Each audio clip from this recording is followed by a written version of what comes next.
I just wanted to share something about menopause and joint pain and stiffness, particularly the shoulders.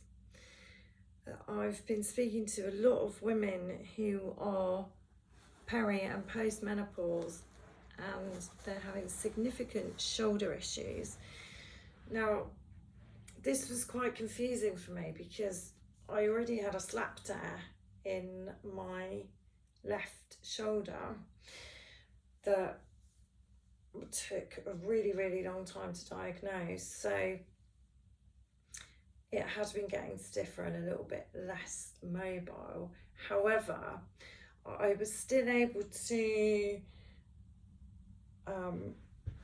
get my left hand and right hand to clasp together in this kind of thing. They would be very comfortably doing a full one of those behind my back, and I noticed it was getting harder and harder until it was completely frozen, so frozen that I couldn't get it behind my back at all. It was agony to even try to pull my pants up, for example. I couldn't lift it even to wash it. I just have to sort of try and get that in there. And it just suddenly disappeared. Yeah, I've got full, almost. I mean, I've got my pre-existing shoulder issues, but I've got a much better range of motion, and I think it happened pretty much over the course of about a couple of weeks. I suddenly realised that I could lift my arm again. It's still really tight in here, but it's functioning, and it's not great at the back still, but that's pretty good. It's not where it used to be, and my elbow used to be able to be right in the middle, but I'm really pleased with that, how I didn't do anything. It just got better on its own. When I say I didn't do anything, I mean I didn't do special frozen shoulder exercises. I was doing shoulder shrugs several times a day, both ways. Small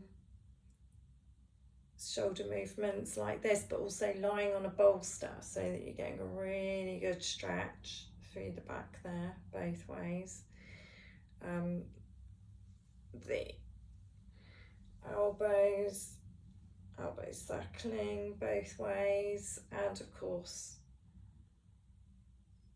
very gentle neck rolls in both directions.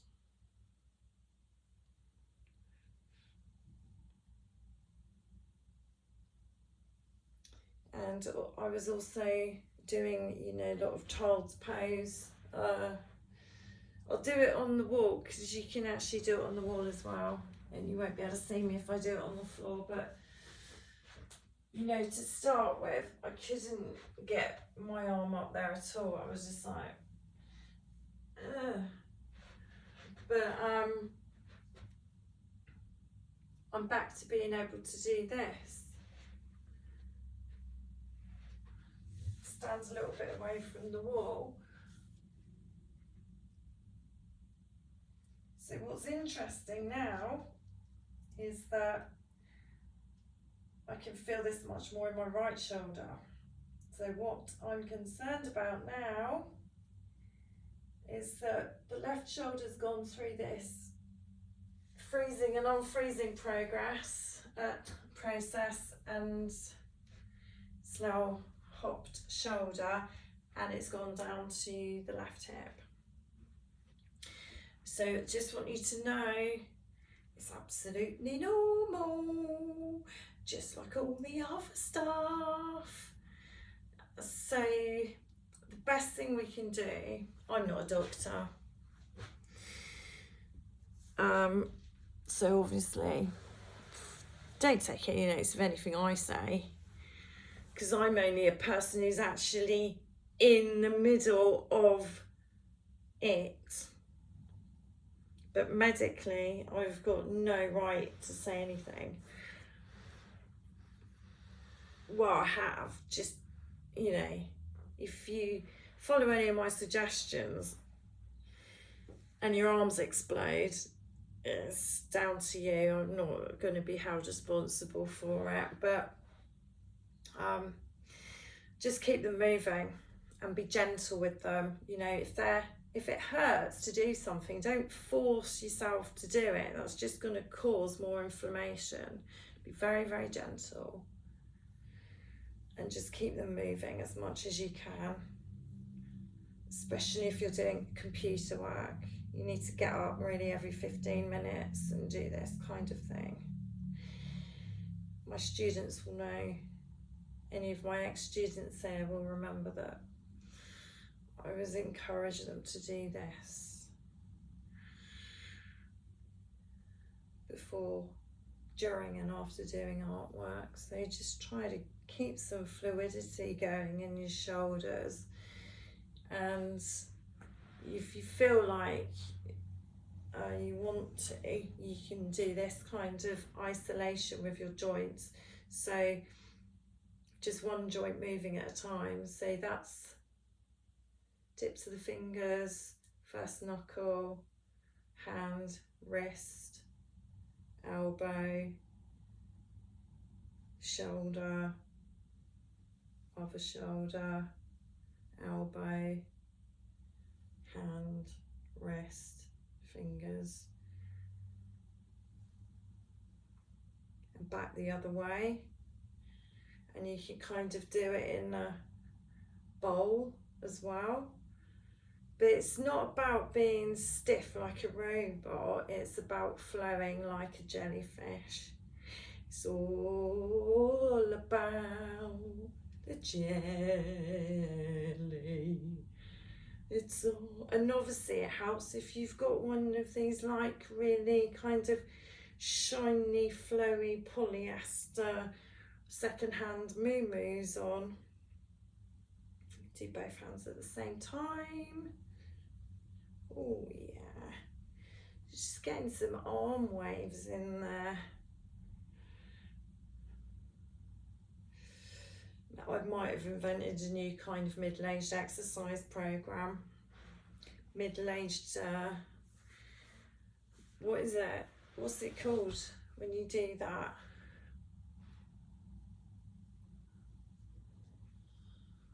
Break it? No, what was it? I don't know, I'll have to look it up.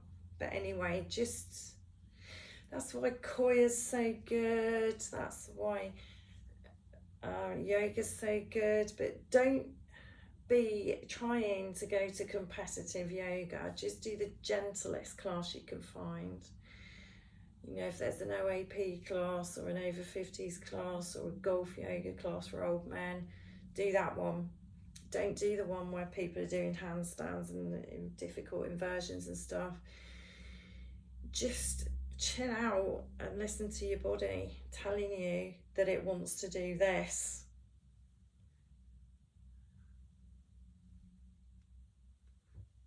Yeah? Yeah. Oh, it's something else. I was talking about my cool bag that I take to bed with me, and that's because I was in bed, but because I've got one with a strap on it, it actually comes everywhere with me now. Around, you know, from room to room in the house. Because I've got ME, I get really tired. It's a bit of a nightmare to have to go and get a cold drink every bloody 10 minutes. So I've got them in here. Drinks, ice pack. I'm gonna put a couple of the grandkids ice cream, ice lolly things in there as well. Just keep those in there for whenever I might need them, in or out of the house. I mean, I would definitely never go out anywhere without this. And my wee bottles, that's another thing. What else? Oh yeah, I got my metal straws and my straw brush in there. Always make sure, take one of those out. Don't want to be using disposable straws, do we? And I've got a metal cup that I take with me as well. It must be in my other bag. Yeah, and you can have a nice wet flannel in there, because especially if you're out and about, you might need to really get one of those on. Slap one of those on your forehead. Should be wearing a hat anyway, to protect our aging skin. Anyway, right, that'll do, ain't it? Whew. So even after taking that off, I need to do a bit of jellyfishing around. I need one of these in a kind of jellyfish thing, sort of semi-transparent, and maybe kind of fluorescent purple. I don't know, I can't really imagine that working. Maybe one of Jamie's Ebru things. Oh my god, an Ebru one of these would be amazing. I wonder if I can get him to make me one. Probably not. It'll probably be mega exy. Be good though, wouldn't it? Actually, I have just found a video of me from last November, so that's almost a year ago, when the shoulder was pretty bad, and you can actually see the difference between the two. I think at the time I'd been looking up some exercises online that I could do, and I possibly might have asked a physio. I can't remember, and I haven't watched it back. I'm just going to add it in. Hope it's helpful. Today is Tuesday, it might be the 10th or it might be the 11th of November. It could even be the 8th or the 9th. Anyway, it's around that date. And I'm making this video because of my neck and shoulder issues, and because I want to have a record of my progress, and this might be helpful for physiotherapists, since I've got issues with getting to the physiotherapist, and because we've got the pandemic going on, I'm not sure what's going to be available. So first of all, range of motion. So that's my right arm, and this is my left arm. That's painful in there and under there. Up to the side, just floating up.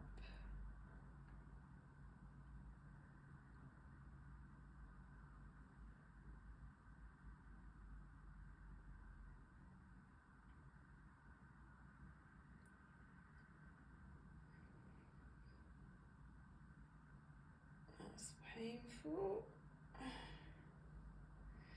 In my hand, all inside my shoulder actually.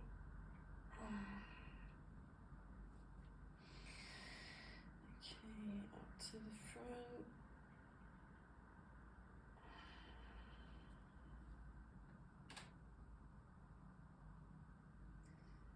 Okay, that's as far as I've gone. Might be better if I do it like this. So that one goes up there. That one goes to there. That's painful. All around here. From behind, this one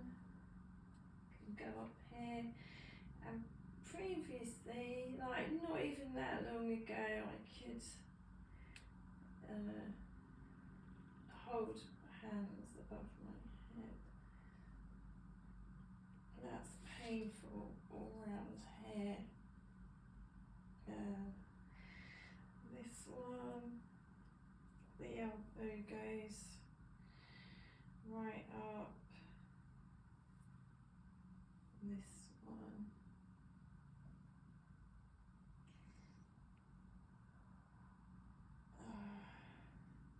Okay, so I've done this one. That's easy. I mean, I can feel it pulling, but it's not problematic. This one. That's already painful.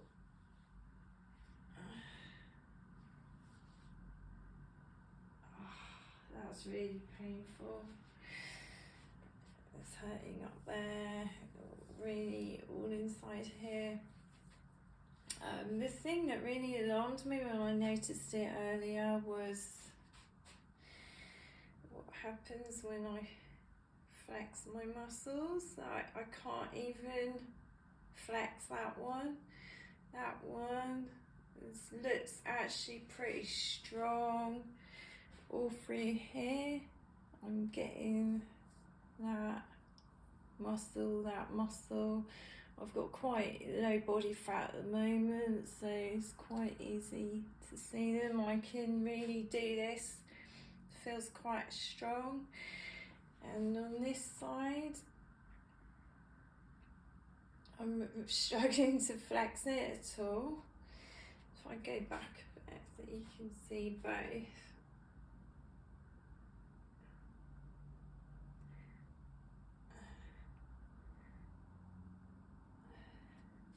And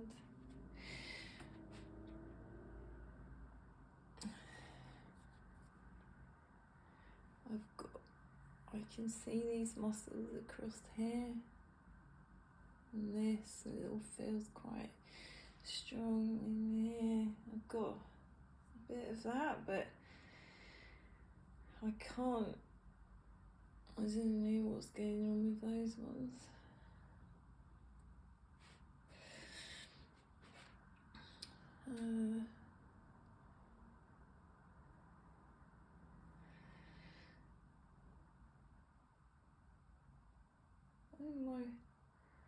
I'm wondering what's about my forearms.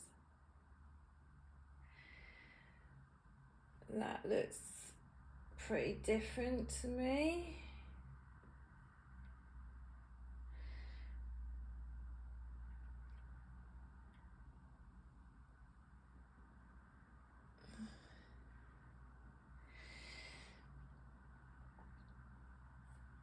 I don't know what it looks like in the back, so I can't get that one back. Okay, so that's me trying to put my arms up straight. So that one goes straight up. That one, that's the best I can do.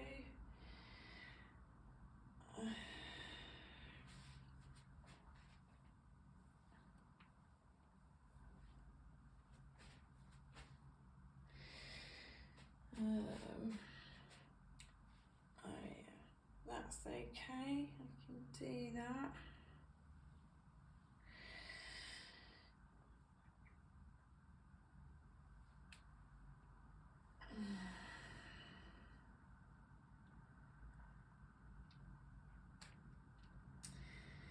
That's probably enough, isn't it?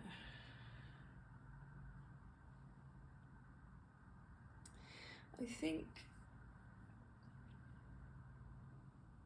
it's obviously affecting all of them, so I don't know if anyone's got any actual professional opinions. I'm not interested in people go, oh, you should do this, you should do that. Oh, I don't, I'm not interested. I'm just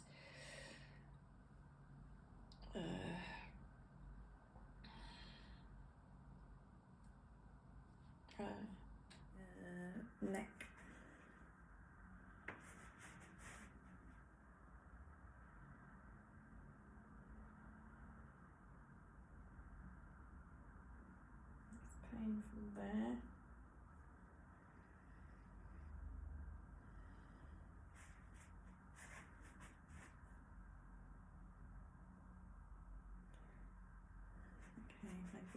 I do it like this.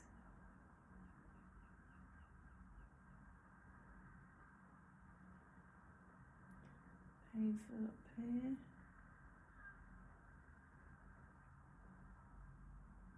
Painful down there.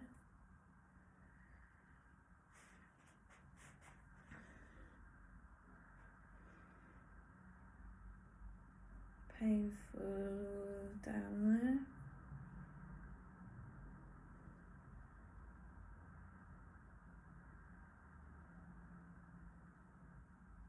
That's just a normal stretch on the right side, and I can feel it in the back of my neck.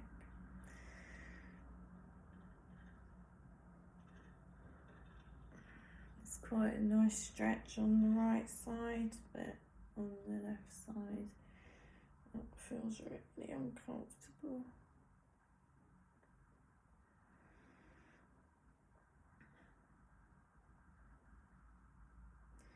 This is okay when I'm pulling back, and then when I release, it's painful across the top of the traps. And all down my arm.